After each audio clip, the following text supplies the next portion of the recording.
ভিডিওর ক্যাপশন দেখে তো তোমরা বুঝতেই পেরেছো যে এটা কোন বিষয়ে ভিডিও।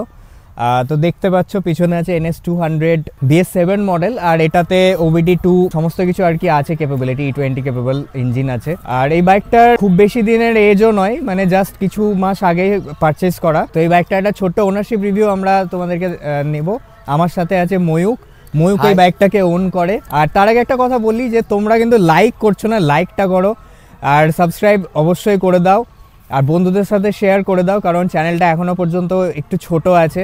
বড় হলে তোমরা জানো যে আরও সব কিছু ভালো কন্টেন্ট তোমাদের জন্য আমরা নিয়ে আসতে থাকবো। আর বেঙ্গলিতে এখনও পর্যন্ত ওয়ান অ্যান্ড অনলি আমিই আছি যারা তোমাদেরকে এত ভালো ভালো কন্টেন্ট প্রোভাইড করছে। তো চলো ভিডিওটা শুরু করা যাক, লাইক করতে ভুলো না। আর সঙ্গে আছে ময়ূক, ও বলবে এই বাইকটার এক্সপিরিয়েন্স। বাইকটা হচ্ছে পালসার NS200। তুই বাইকটা কতদিন আগে পারচেস করেছিস? আমার বাইক পারচেস করা ধরে নাও 7 মাস হবে, 7 মান্থ হয়েছে, এখন 1 বছর হয়নি।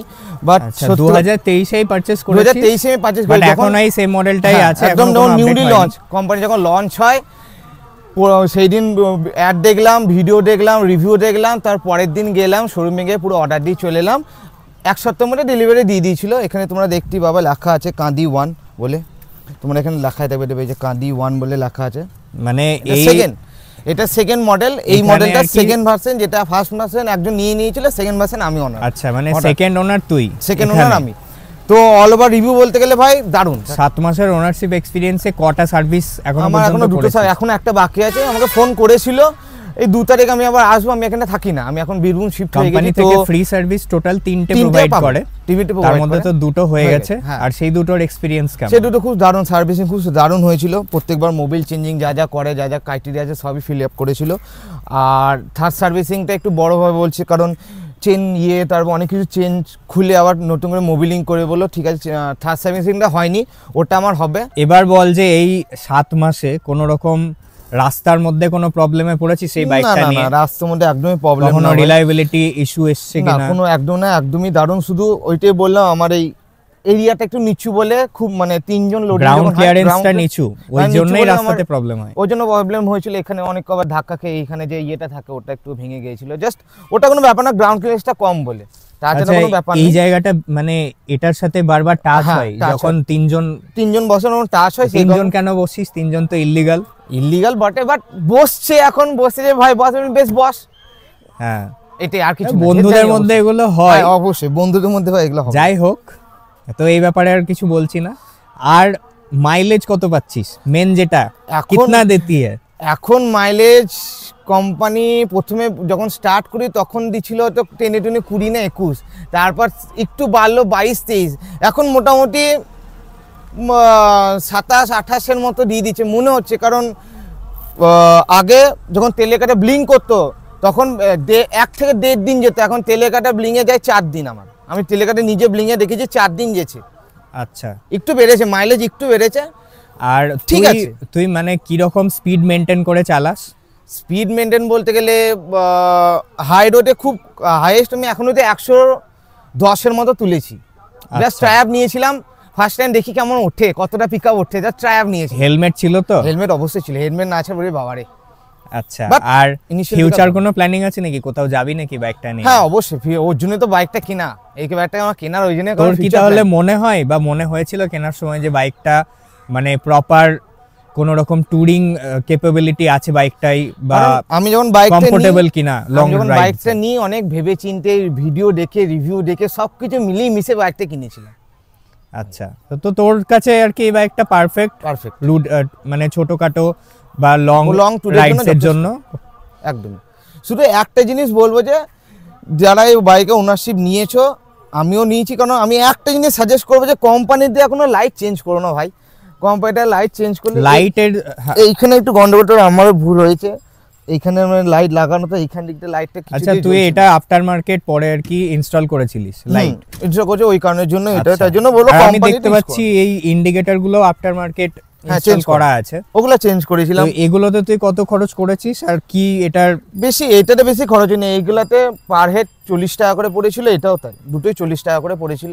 আচ্ছা, আর এগুলোর ইউজ মানে কেমন হচ্ছে, মানে ভালো ভালো লাগছে তোর? একটা জিনিস ভালো কেন এক্সপেরিয়েন্স কেমন এই আফটার মার্কেট? একটা কারণ কোম্পানির যে লাইটটা দিয়ে প্রোভাইড করেছিল তার রেঞ্জ খুবই কম ছিল। যেমনি হেডলাইট তো তোমরা দেখবে, হেডলাইটে তুমি এটা দেখতে পাবে, তোমরা হেডলাইটটা আমি চেঞ্জ করেছি, এটা আমি চেঞ্জ করেছি, হেডলাইটটা হোয়াইট এলইডি আর ইয়েতে চেঞ্জ করা হয়েছে কারণ রেঞ্জটার জন্য। কারণ কোম্পানি যে রেঞ্জটা প্রোভাইড করেছে সেটা সত্যি বলতে রাত্রিবেলা একদমই দেখা যায় না, লাইট মানে ভিজিবিলিটিটা খুবই কম। আর ইন্ডিকেটরটা চেঞ্জ করা একটাই কারণ, ইন্ডিকেটরটা চেঞ্জ না করলে রাত্রিবেলা যে ইন্ডিকেটরের ব্লিঙ্কটা সেটা অন রোডে তুমি যখন গাড়ি আসছে বা গাড়ি দূর থেকে কোনো আসছে বা গাড়ি তোমাকে দেখতে পাবে না, সেই কারণের জন্য এটাকে চেঞ্জ করা। কোম্পানির এই দুটো জিনিস আমার একটু ভালো লাগেনি, যে লাইটটা যদি আমি এটা কোম্পানিকে বলবো যে লাইট দুটো আপনারা চেঞ্জ করুন। পালসারে অন্যান্য মডেল যেগুলো আছে, পালসারে এন হোক, যাতে যেমনি লাইটটা আছে যেটাতে ডিস্টেন্সটা অনেকটা কভার হয়, তো কোম্পানিকে বললো আপনি পালসারও এনএসও সেই লাইটটাই কভার করুন। হ্যাঁ, কোম্পানি এখনো পর্যন্ত বাজাজের ডমিনারেই কেবল লাইটের ভালো কাজ করেছে, নয়তো অন্যান্য কোনো বাইকেই সেরকম লাইটের ভিজিবিলিটি ভালো নেই। বাজাজে এটা মানে পার্টিকুলারলি বাজাজের জন্যই বলছি, এটা আমারও সাজেশন কোম্পানিকে। আর বাইকটাই দেখতে পাচ্ছি ডুয়াল চ্যানেল এবিএস আছে, তো তোর কখনো কোনো রকম অভিজ্ঞতা হয়েছে এই 7 মাসের মধ্যে? না, অভিজ্ঞতা বলতে গেলে ব্রেকিং এর জন্য কোনো প্রবলেম হয়েছে? প্রবলেম নাই, ডুয়াল চ্যানেল এবিএস এর জন্য ভাই ব্রেকিং ভাই দারুণ। মানে ইনিশিয়াল ব্রেকটা দরকার যখন, সেই ব্রেকটা এই প্রথমবার পালসারের, আগে বাজারে যত গাড়ি আমি নিজে দেখেছি, তারপর আমার বন্ধু বান্ধব তাদের দেখেছি, তাদের ব্রেকিংয়ের পালসার বাজারে আগে অনেক প্রবলেম ছিল, মানে ব্রেকটা সেভাবে লাগতো না, বা ইনিশিয়াল ব্রেকটা যখন দরকার সেই মুহূর্তে কিন্তু ব্রেকটার প্রবলেম হতো। বাট এনএসের ভাই দারুণ ভাই, মাখন বলতে গেলে। ঠিক ইনিশিয়াল সময় ব্রেকটা লাগে, যখন দরকার ব্রেকটা ঠিক সময়টা লাগে, পুরোপুরি কমফোর্টেবলে থাকে, কন্ট্রোলে থাকে। আচ্ছা, তুই বাইকটা অন রোড কত প্রাইসে কিনেছিস? আমার টোটাল বাইকটার প্রাইস বলেছিল হচ্ছে 2,06,675। তো দেন আমার 6,000 টাকাটা লাগেনি, ওটা আমার অফারে ছিল বলে। আচ্ছা, আমার 2,06,675 টাকা পড়েছিল সব মিলিয়ে। আচ্ছা, মানে পুরো আর কি 2 লাখই ধরছি, পুরো 2 লাখই। তাহলে সেই মানে ওই প্রাইস রেঞ্জ অনুযায়ী তোর এই বাইকটার বিল্ড কোয়ালিটি, প্লাস্টিক কোয়ালিটি এগুলো কেমন লেগেছে? একদম দারুণ, পুরোপুরি হার্ড, তোমরা দেখতেই পাচ্ছ, পুরো বডি পুরোপুরি ঢাকা, মানে কোনো আমি একটু তোকে থামাতে চাইছি, আমি দেখতে পাচ্ছি বাইকটা হোয়াইট কালারের, তো একটু ইয়েলোইশ হয়ে গেছে টোনটা, মানে আগে যেরকম গ্লসি ছিল, আমি যখন কিনেছিলিস তখন দেখেছি একটু মানে কি বলবো বেশি ব্রাইট ছিল, এখন একটু ইয়েলো কালারের লাগছে দেখে।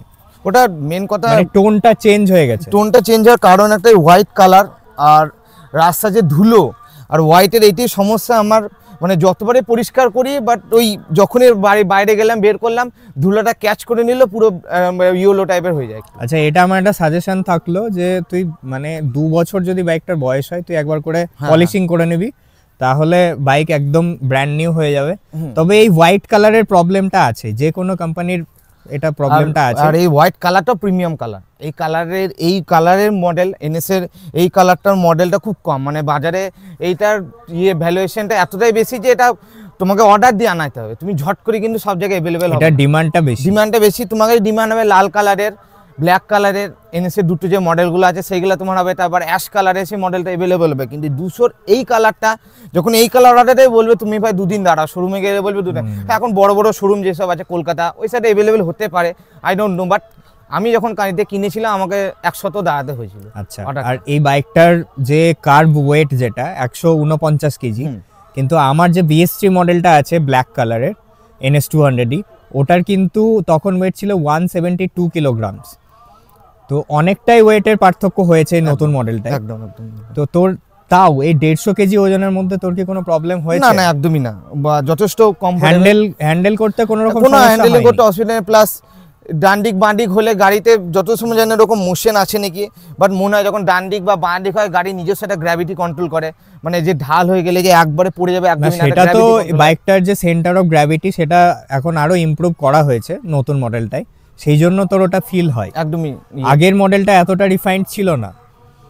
আর সামনে এই মডেলটাতে ইউএসডি ফোকস আছে, যেটা আগে ছিল না, আগে নর্মাল টেলিস্কোপিক ছিল। তো ইউএসডি ফোকসে মানে তোর ফিডব্যাকটা কেমন মনে হয় রাস্তাতে? ওটা খুব ভালো, মানে অ্যাকচুয়াল অফ রোডিং এর ক্ষেত্রে যেসব গাড্ডা যা রাস্তা গাড্ডা থাকলে বা থাকলে যে ফিলটা সেটা একদমই না, খুব সুন্দর ভাইব্রেশন, মানে শক অ্যাবজর্বটা খুব নরমাল করে হয়ে যায়। তো ভাইব্রেশন বলে একদমই নেই, ভাইব্রেশনের কোনো সিস্টেমই নেই এখানে, ভাইব্রেট তোমার ফিল হবেই না, না তোমার পায়ের ইঞ্জিনের ওখান থেকে কোনো ভাইব্রেশন হবে, না তোমার হ্যান্ডেলিং বারে কোনো ভাইব্রেশন হবে, পুরোই স্মুথ।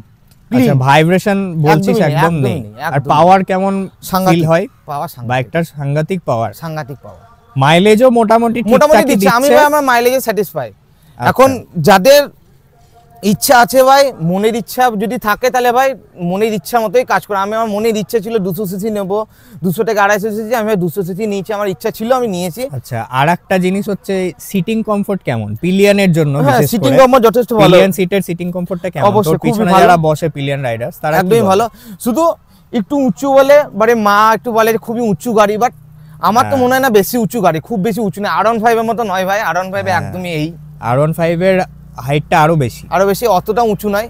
এটা বলবো সিট কভারেজ খুবই ভালো, মানে off roading, on roading, long ট্যুরের জন্য ভাই সিট যথেষ্ট ভালো সিট, মানে চালিয়ে ভাই বিরাট আরাম, মানে তোমার কোনো কোমরে পেন বা এরকম কোনো ইস্যু হবে না। আর ভিডিওটা শেষ করার আগে তোকে একবার বলি যে তুই এক্সস্ট সাউন্ডটা শুনিয়ে দে। হ্যাঁ,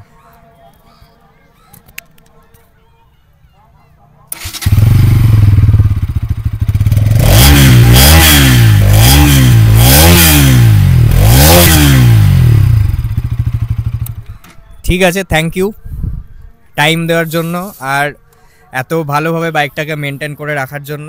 আগামী দিনে আরও বড় বড় রাইডস কর। থ্যাংক ইউ সবাইকে। আর দাদার চ্যানেল অবশ্যই সাবস্ক্রাইব করো, কারণ দাদার কন্টেন্টগুলো খুবই সুন্দর। আমি দাদার ভিডিও দেখি, খুবই ভালো লাগে। বিভিন্ন বাইকের উপর যে নতুন নতুন বাইক এসছে, তারপর সুন্দর সুন্দর কন্টেন্টগুলো তোমরা যাও, লাইক, কমেন্ট, শেয়ার অবশ্যই করতে পারো, সাবস্ক্রাইব অবশ্যই করবে। তো থ্যাংক ইউ সবাইকে।